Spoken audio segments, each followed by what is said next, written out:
మన మైండ్ కామ్గా ఉండాలి అంటే బ్రీతింగ్ స్టడీగా ఉండాలి. Welcome to I dream. నా పేరు లుంబిని. బ్రీతింగ్ రిలేటెడ్ ఇష్యూస్ని అడ్రస్ చేయడానికి అండ్ మేజర్ కాజెస్ ఏంటి, దాన్ని ఎలా ట్రీట్ చేసుకోవాలి, ఇవన్నీ మనకి ఎక్స్ప్లెయిన్ చేయడానికి శ్వాస హాస్పిటల్ నుండి we have an expert consultant in allergy, pulmonology and sleep, doctor Vivek Vardhan గారు. Let's talk to him. Hello sir. Hello sir, general టర్మ్స్లో మనము అలర్జీ అని వింటూ ఉంటాము.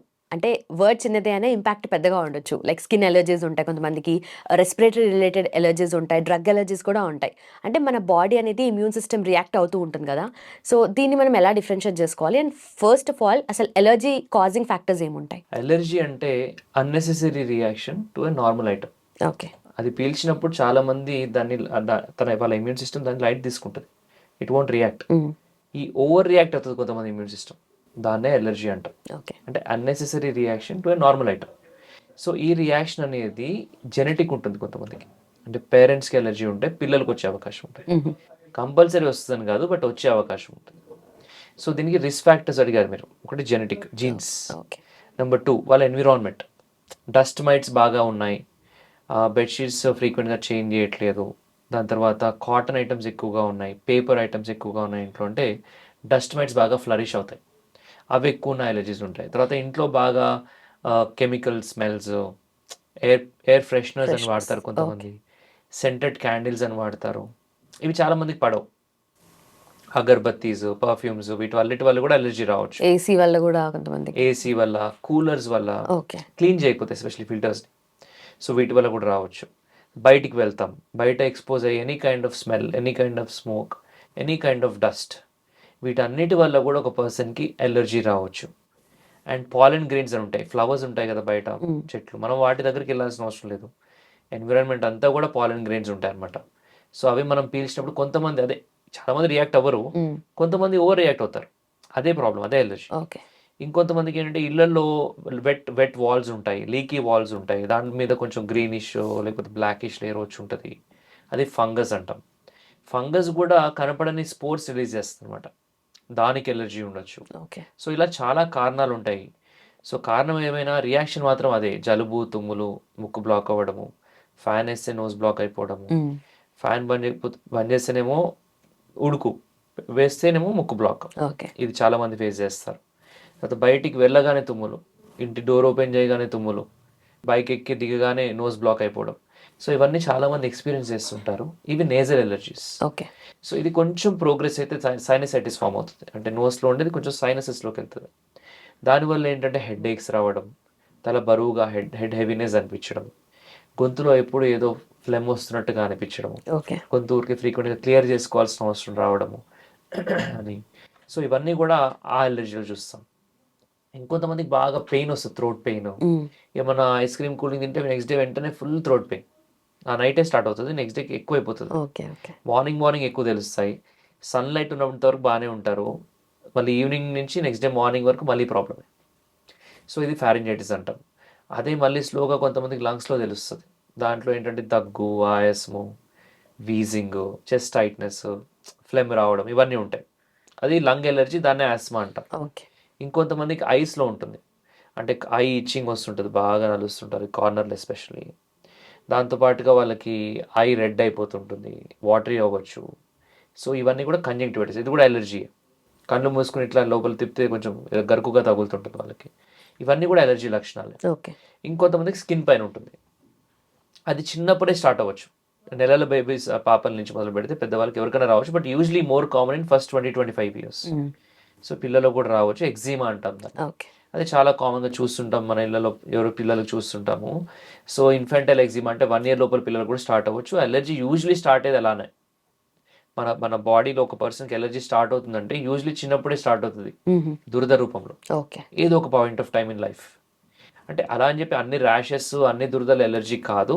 కొంతమంది పిల్లలకి వైరల్ ఇన్ఫెక్షన్స్ వచ్చిన తర్వాత, ఎస్పెషలీ అప్పర్ రెస్పిరేటరీ ట్రాక్ట్ లేకపోతే లంగ్ ఇన్ఫెక్షన్స్ వచ్చి వెళ్ళిపోయిన తర్వాత ర్యాషెస్ ఫామ్ అవుతాయి కొంచెం స్కిన్ పైన. టెంపరీ, 1 week 10 daysలో పోతాయి. So that is not real allergic, that ఈ పోస్ట్ వైరల్ ర్యాష్ అంటాం దాన్ని. బట్ అలర్జీ వల్ల కూడా ర్యాషెస్ రావచ్చు, చాలా కామన్గా వస్తాయి. అది ఎస్పెషలీ చిన్న పిల్లలు అయితే కనుక ఫేస్ పైన, తలపైన, ఈ ఏరియాస్లో వస్తాయి అనమాట. ఓకే. ఇక్కడ పొట్ట పైన. వేరేజ్ 2 years తర్వాత వచ్చేసి టిపికల్గా ఈ ఏరియాస్లో వస్తాయి. ఈ ఫోసా అంటాం, ఇక్కడ క్యూబైటల్ ఫోసా ఇక్కడ వస్తుంది, మోకాలు వెనకాల రావచ్చు, నెక్ మీద రావచ్చు, దాని తర్వాత కొంతమందికి స్కాల్ప్ పైన కూడా రావచ్చు. ఇవి టిపికల్ ఏరియాస్. అండ్ ఇంకొంచెం బాడీ ఫోల్డ్స్ అంటే ఇక్కడ కింద కానీ ఇక్కడ కానీ రావచ్చు అనమాట. ఓకే. సో ఈ అలర్జీస్ అన్నీ కూడా అసలు రూట్ కాజ్ ఏంటో ఐడెంటిఫై చేయాలి. ఏదో స్కిన్ మీద కనిపిస్తుందని చెప్పి స్కిన్ డిసీజ్ అనుకో. So it is allergy that is there in their blood, that is there in their gene. Okay. So genes నుంచి స్టార్ట్ అయింది. సో బాడీలో బయటికి అట్లా కనిపిస్తుంది.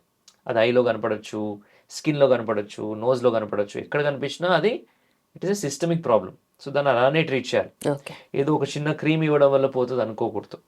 సో అది ఏంటో కారణం తెలుసుకొని దాన్ని ట్రీట్ చేసుకోవాలి. ఎన్నో టైప్ ఆఫ్ ఎలర్జీస్ చూస్తుంటాం on regular basis, daily basis చూస్తుంటాం. Even skin allergies also.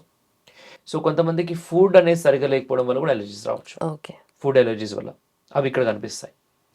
Gut microbiome అంటే మన బాడీలో బ్యాక్టీరియా ఉంటాయి. Human body 90% is made up of bacteria ఉన్నాయి. ఎస్పెషలీ మన గట్లో ఉంటుంది. అందుకే మన ఇమ్యూన్ సిస్టమ్ కూడా గట్లో ఉంటుంది. ఓకే.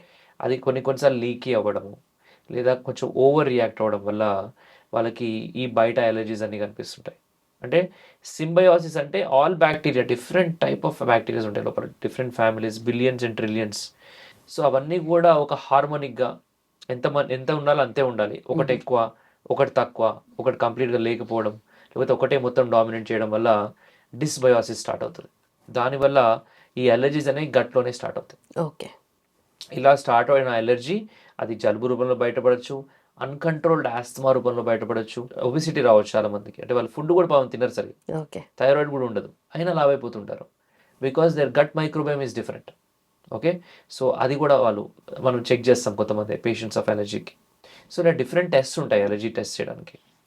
సో ఈ పర్టికులర్ పేషెంట్స్ అందరు కూడా సిమ్టమ్స్ వచ్చినప్పుడు we identify and we tell them which is the suitable test for them. ఎన్నో టెస్ట్లు ఉంటాయి. సో దాన్ని కరెక్ట్గా ఐడెంటిఫై చేసి అది స్కిన్ ప్రిక్ టెస్ట్లో తెలుస్తుందా లేదా బ్లడ్ అలర్జీ టెస్టా, దీన్ని పర్మనెంట్గా క్యూర్ చేసే అవకాశం ఏమైనా ఉందా. యూజువలీ అలర్జీ అంటే ఇట్స్ లాంగ్ టర్మ్ డిసీజ్, కానీ కొన్ని అలర్జీస్ ఏంటి అంటే క్యూర్ చేసే అవకాశం ఉంటుంది కొంతమంది పేషెంట్స్కి, అందరికి కాదు. సో ఇవి ఉన్నాయా లేదా తెలుసుకోవడానికి టెస్ట్ ఉంటాయి.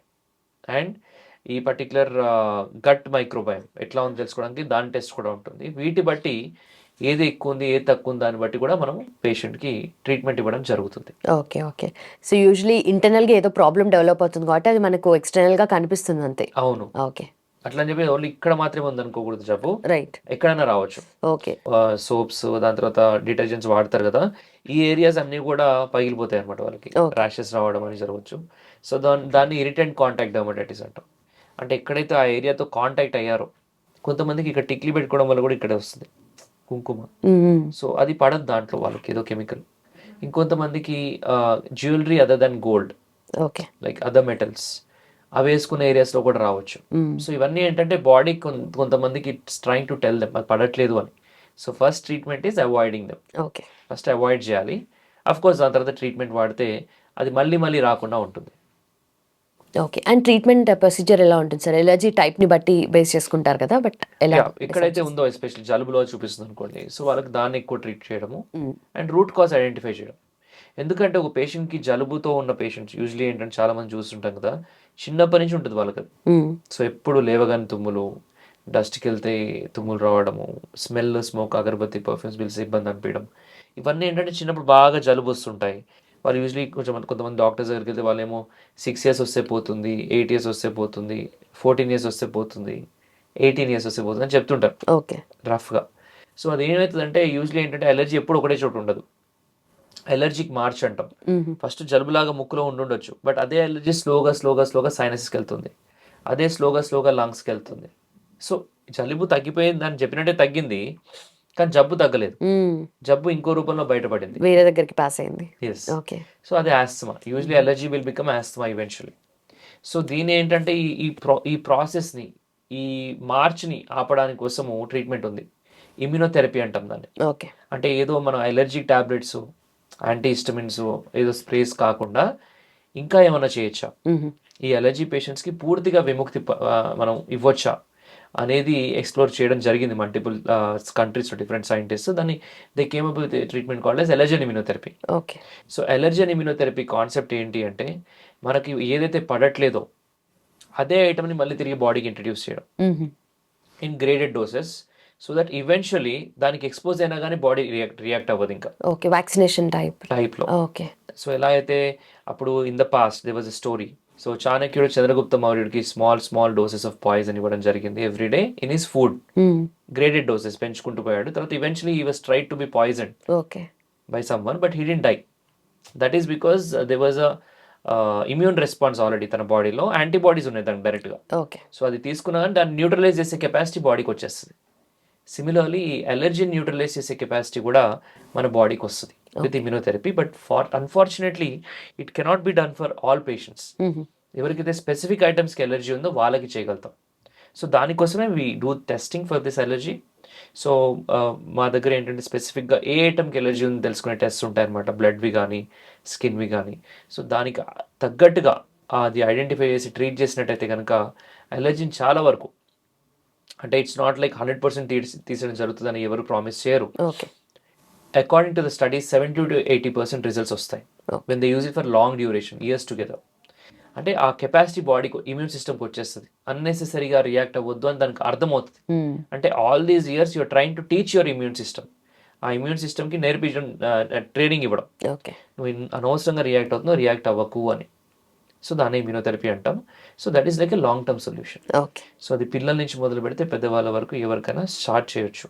సో దీనివల్ల ఎంతో మంది పేషెంట్స్ ఎలర్జీ ఫ్రీ అవ్వడం జరిగింది ఇమ్యూనోథెరపీ వల్ల, world wide. Especially at our center also we been doing since many years.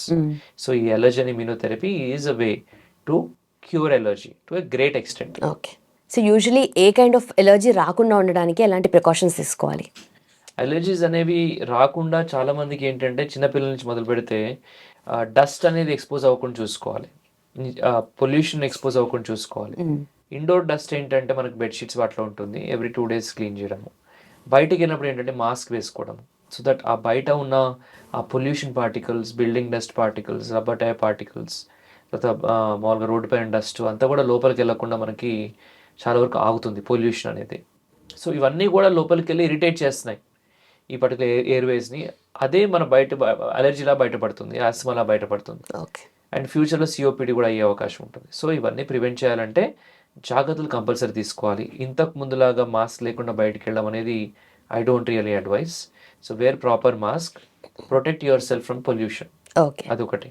And ఇంట్లో కూడా సెల్ఫ్ పొల్యూషన్ చేసుకోవడం అనేది మనం అవాయిడ్ చేయాలి. ఈ scented candles, air fresheners, sprays ఉంటాయి, పర్ఫ్యూమ్స్ ఉంటాయి, వీటన్నిటి వల్ల కూడా కొంత బాడీకి, కొంతమందికి, అందరికీ అని చెప్పట్లేదు నేను, వాళ్ళకి తెలిసిపోతుంది ఏమైనా తేడా తెలుస్తుంటే వాళ్ళకి దే విల్ అండర్స్టాండ్. అలాంటప్పుడు they have to avoid it. So అలా చేయడం వల్ల ఏంటంటే ట్రిగ్గర్ అవాయిడెన్స్ అంటాం. ఇంకా బయట మాస్క్ పెట్టుకోవడం వల్ల ఇంకొక అడ్వాంటేజ్ ఏంటంటే పాలెన్ ఎలర్జీ ఉన్న వాళ్ళకి పాలెన్ గ్రెయిన్స్ లోపలికి వెళ్ళకుండా ఆపుతాయి అవి, with a good mask, not a cloth mask but a proper surgical or N95 mask. So ఈ విధంగా ప్రికాషన్స్ తీసుకున్నట్టయితే కనుక చాలా వరకు అలర్జీని అవాయిడెన్స్ చేసినట్టయితే కనుక అలర్జీస్ ఉన్న వాళ్ళకి తగ్గుతాయి, రాని వాళ్ళకి అట్లీస్ట్ రాకుండా ఉంటాయి. ఓకే. సో అది ఖచ్చితంగా చేస్తే better. Okay. But A age గ్రూప్లో ఎక్కువ ఎక్స్పెక్ట్ చేయొచ్చు సార్? పిల్లలు ఎక్కువ ఉంటాయండి అలర్జీస్ చాలా వరకు. టీనేజ్ వరకు చాలా హై ప్రిడామినెన్స్ ఉంటుంది. Till 20 years of age allergies చాలా చూస్తుంటాం. యంగ్ కదా, ఇమ్యూన్ సిస్టమ్ అప్పుడప్పుడే, కొంతమందికి రాంగ్ ట్రైనింగ్ జరుగుతుంది ఆ ఇమ్యూనిటీ అనేది. అంటే అన్నెసెసరీగా కొన్ని ఓవర్ రియాక్ట్ అవుతుంది చెప్పాను కదా, కొంతమందికి ఇమ్యూనిటీ ప్రాపర్గా రియాక్ట్ అవుతుంది, కొంతమందికి హైపర్ రియాక్షన్ అవుతుంది. చాలా మంది ఇమ్యూనిటీ తక్కువ అంటారు పేషెంట్స్, నా దగ్గరకు వచ్చిన వాళ్ళు మా బాబుకి ఇమ్యూనిటీ తక్కువ ఉంది, ఊరికే జలుబు వస్తుంది అని చెప్తుంటారు.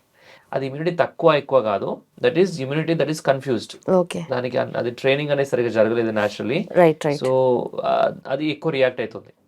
సో చాలా డిస్టర్బ్ చేస్తుంది. అలర్జీ పేషెంట్స్ ఎంత డిస్టర్బ్ అవుతారంటే నిద్ర కూడా డిస్టర్బ్ అయిపోతుంది. నోస్ బ్లాక్ అయిపోయింది అనుకోండి, నిద్ర అనేది సరిగ్గా పట్టదు, అంతే కదా. ఒక హార్ట్ డిసీజ్ పేషెంట్, ఒక సిఓపిడి పేషెంట్స్ ఎంత సఫర్ అవుతారు నైట్ నిద్ర పట్టకుండా, అంత సఫర్ అవుతారు ఈ అలర్జీ పేషెంట్స్ కూడా. Because there is no proper sleep, their day is not bright. Day అనేది అంతా కూడా ఎఫెక్ట్ అయిపోతుంది. It is every day. ఒక రోజు నిద్ర లేకపోతే మనకు కొంచెం డిఫరెంట్గా మార్నింగ్ టైం నిద్ర రావడం అనేది తెలుస్తుంటాయి, కానీ రోజు నిద్ర లేకపోతే so it is affecting them psychologically also. చాలా ఇరిటబుల్ అయిపోతారు, హెల్త్ ఎఫెక్ట్ అవుతుంది, ఇరిటబిలిటీ పెరుగుతుంది, థ్రెషోల్డ్, కోపం ఊరికే రావడం, ఇవన్నీ మల్టిపుల్ చేంజెస్ చూస్తుంటాం ఈ పేషెంట్స్లో. Very agitated all the time because very uncomfortable ఉంటారు చాలా. సో ఇవన్నీ కూడా మనం అడ్రస్ చేయాలి. ఈ psychologically also these allergies will effect a person. అందుకే అలర్జీ ఆస్మా అనేది సైకోసోమాటిక్ డిసీజ్ అంటాం. అంటే it is a disease of the body but it effect your psych also. అంటే మీ మైండ్ కూడా కొంచెం ఎఫెక్ట్ అవుతుంది, ఎందుకంటే ఎక్కడికైనా వెళ్ళాలంటే ఒక ఆలోచన, ఏమైనా తిందామంటే ఆలోచన, ఏమవుతుందో. So everything is connected to that, revolving around allergy. Right right. Their day is revolving around their allergy thoughts. So ఇవన్నీ కూడా పోవాలి అంటే దాన్ని కరెక్ట్గా ట్రీట్మెంట్ తీసుకున్నట్టయితే కనుక ఊరికే ఇది ఒక పెద్ద న్యూసెన్స్ లాగా వాళ్ళకు ఉండదు. Otherwise it's a nuisance. ఎందుకంటే ఇంకెన్ని సంవత్సరాలు అని అడుగుతారు చాలా మంది వచ్చి, చిన్నప్పటి నుంచి వాడుతున్నాను, జలుబు ఇంకా వస్తూనే ఉంది, ఇంకెన్ని సంవత్సరాలు. So there is a solution, there is allergen immunotherapy. So దానికి కరెక్ట్గా టెస్ట్ చేస్తే కనుక క్యూర్ అయ్యే అవకాశాలు కూడా ఉంటాయి. బట్ మీరు అన్నట్టుగా ఇమ్యూనిటీ ఆ ట్రైనింగ్ అనేది ప్రాపర్గా జరగలేదు అని అంటారు. అంటే చిన్నప్పటి నుండి అది వచ్చి ఉంటుంది కదా. సో న్యాచురల్ మెథడ్స్ అంటే ఏముంటాయి? చిన్నప్పటి నుంచి ఎందుకు వచ్చిందంటే వాళ్ళు genetically they are prone for it. Okay. పేరెంట్స్కి, గ్రాండ్ పేరెంట్స్కి ఏదో ఒక రూపంలో ఎలర్జీ ఉంటుంది. చాలా మంది ఎలర్జీ పేషెంట్స్ చూసుకున్నట్టయితే కనుక ఫ్యామిలీ హిస్టరీ అంటాం. their parents or grandparents or any first or second degree relatives ఎవరో ఒకరికి ఈ సిమ్టమ్స్ అన్నీ ఉంటాయి అనమాట. సో అది వీళ్ళకి రావచ్చు, ఆ జీన్ యాక్టివేట్ అవుతుంది వీళ్ళకి. అది వీళ్ళు ఏదో ఒక దానికి ఎక్స్పోజ్ అయినప్పుడు బయటపడుతుంది అనమాట. సో దీని న్యాచురల్గా అంటే ఫస్ట్ ఆఫ్ ఆల్ ప్రెగ్నెన్సీలో ఉన్నప్పుడు we tell them to take lot of fish oil containing diet, fish containing diet, vitamin D. So next జనరేషన్కి కొంచెం వచ్చే అవకాశం తక్కువ అని ఇది ఒకటే ప్రూవ్ అయింది. ఎస్పెషలీ వైటమిన్ డి లెవెల్స్ ప్రెగ్నెన్సీలో ఎక్కువ మెయింటైన్ చేసుకోమని చెప్తుంది. దాని తర్వాత పుట్టిన తర్వాత బేబీ పుట్టినప్పుడు చాలా మంది ఏం చేస్తారంటే they put something in the nose, ముక్కులో ఏదో ఒకటి వేయడం, లేదా దే పుట్ లాట్ ఆఫ్ సాంబ్రాని పెట్టడము, అండ్ అగరబత్తులు పెట్టడము, లేదా కొంతమంది ఐ థింక్ డిఫరెంట్ ప్రాక్టీసెస్ ఉంటాయి. సో ఈ any kind of smoke, smell, dust అనవసరంగా బేబీ దగ్గరికి ఎక్స్పోజ్ చేస్తారు. కొంతమంది వెంటనే ఆయాసంతో ప్రెజెంట్ చేస్తారు, సెకండ్ డేనే బేబీస్ ఐసీయూలో అడ్మిట్ అవుతారు చాలామంది, పిఎస్యూ, ఎన్ఐసీయూలో. అప్పటిదాకా బాగానే ఉంటారు, వీళ్ళు ఏదో సాంబ్రాన్ని అవన్నీ పెడతారు, లేదా నైట్ మస్కిటో కాయిల్ పెడతారు. చిన్న బేబీ కూడా అదే గాలి పీలుస్తుంది కదా. ఆ కాయిల్ స్మోక్ చాలా డేంజరస్. అంటే ఎంత డేంజరస్ అంటే 1 hour సెషన్, 1 hour ఎక్స్పోజ్ అయితే ఆల్మోస్ట్ ఒక 20 to 30 cigarettes నుంచి వచ్చినంత పొల్యూషన్ దాని నుంచి వస్తుంది, ఒక మస్కిటో కాయిల్ నుంచి. నైట్ అంతా ఎక్స్పోజ్ అయితే మార్నింగ్ వీజింగ్తో వస్తారు పేషెంట్స్. అది ఏజ్తో సంబంధం లేదు, పెద్దవాళ్ళైనా చిన్నవాళ్ళైనా కొందరైనా ఎవరైనా సరే ఈ వీజింగ్ అనేది స్టార్ట్ అయిపోతుంది వాళ్ళకి. నోస్ బ్లాక్స్ అన్నీ స్టార్ట్ అయిపోతాయి. అంటే ఎట్లయితే ముక్కు బ్లాక్ అవుతుందో లంగ్స్ కూడా బ్లాక్ అయిపోతాయి. So we see those cases. అంటే చాలా వరకు ప్రివెన్షన్ చేసుకుంటే, prevention is better than cure అంటారు. అందుకే చాలా వరకు ఇవన్నీ తెలుసుకుంటే జబ్బే రాదు. సో ఈ అన్నెసరీ స్మెల్, స్మోక్, డస్ట్కి చిన్నపిల్లల్ని ఎస్పెషలీ ఎక్స్పోజ్ చేయకండి. వాళ్ళ బాడీ ఎట్లా రియాక్ట్ అవుతుందో మీకు తెలియదు. సో అది ఒక్కటి ప్రికాషన్ తీసుకోవాలి, దట్స్ వెరీ ఇంపార్టెంట్. అండ్ చాలా కార్పెట్స్ ఉండడం, it's all very good ground for dust mites. Carpets, lot of papers around, lot of clothes, curtains. So ఇవన్నీ కూడా డస్ట్ మైట్స్ యొక్క బ్రీడింగ్ గ్రౌండ్స్ అనమాట. సో ఒకవేళ ఉన్నట్టయితే అలర్జీస్ ఇవన్నీ కూడా if you get rid of them చాలా వరకు కంట్రోల్ అవుతాయి. And using chemicals unnecessarily, especially hand washes అని ఫ్రీక్వెంట్ శానిటైజర్స్ యూజ్ చేయడం వల్ల గుడ్ బ్యాక్టీరియా నుంచి చనిపోతాయి in these hands areas. There are millions of bacteria in this area. Okay, they are different. In this hand it is different, this hand it is different. So అదంతా కూడా disturb అవడం వల్లే skin allergies వస్తాయి. So over usage of sanitisers, these particular hand washes, soaps is not good, especially sanitisers. So they will cause allergies in these areas. And also మన systemic allergies కూడా రావచ్చు. ఎంత హైజీనిక్గా ఉంటే అంత ఎలర్జీస్ వస్తాయి. అందుకే సిటీస్లో చూస్తాం ఎలర్జీ పేషెంట్స్ ఎక్కువ, ఊర్లలో చూడం. ఊర్లలో అంతా కూడా విలేజెస్లో, రూరల్ ఏరియాస్, టౌన్స్లో కూడా ఇంత ఎక్స్ట్రా ఓవర్ హైజీన్ ఉండదు. అండ్ లాట్ ఆఫ్ పొల్యూషన్ కూడా ఉండదు వాళ్ళకి. ఎందుకంటే pollution is equal to inflammation, inflammation is equal to allergy. So ఇది అర్బన్ ఏరియాస్లో ఎక్కువ. Everywhere we have chemicals and artificial stuff around us. We're not surrounded by natural stuff. We're always surrounded by artificial stuff. So all this is causing inflammation in the immune system and causing lot of allergies. So these chemicals usage అనేది తగ్గాలి. Even floor cleaners కావచ్చు, what ever. So అన్నీ కూడా బాగా తగ్గినట్టయితే కనుక ఈ allergies ఎక్కువ కాకుండా ఉంటాయి. So extra hygiene is also not good. Right, done sir, thank you so much. Welcome. And for more videos, please subscribe to iDream. Please subscribe to iDream. Please subscribe iDream. And please subscribe to iDream. For more videos, subscribe to iDream. please like, share and subscribe to the channel. Congratulations, iDream. Subscribe to iDream. Subscribe to iDream. So subscribe to iDream Media. IDream team అందరికి huge congratulations. Please subscribe iDream Media. Please subscribe to iDream.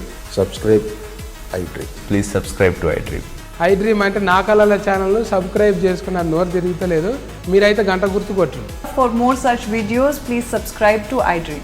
Subscribe to iDream. Please subscribe to iDream. Please subscribe iDream Media. Please do subscribe to iDream. Please subscribe to iDream Media. For best entertainment and information please subscribe I dream. And don't forget to subscribe to iDream.